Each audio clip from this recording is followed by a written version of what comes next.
नमस्कार, मी पूजा सावंत। माझा मागच्या वर्षीचा गुढीपाडवा खूप स्पेशल होता माझ्यासाठी, कारण लग्नानंतरचा माझा पहिला गुढीपाडवा होता आणि या गुढीपाडव्यासाठी मी परदेशात होते। भले मी परदेशात होती, पण आपल्या काय म्हणतात पारंपरिक पद्धतीने मी तयार झाले होते। मंगळसूत्र, नथ, ठुशी सगळे प्रकार मी परिधान केले होते। छान आम्ही दोघांनी गुढी उभारली होती आमच्या परदेशातील घरात आणि आम्ही आमचा पहिला गुढीपाडवा। कौतुकाची गोष्ट माझ्यासाठी अशी आहे की त्या दिवशी संपूर्ण स्वयंपाकही मीच केला होता। पुरणपोळी जमली नाही मला, कारण का अजूनही मी शिकते पुरणपोळी, पण गोड शिरा केला होता आणि संपूर्ण नैवेद्य केला होता जो आपण गुढीला देतो।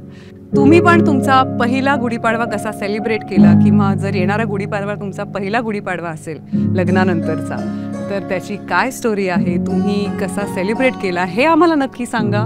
सो तुम्हा सर्वांना गुढीपाडव्याच्या खूप साऱ्या शुभेच्छा।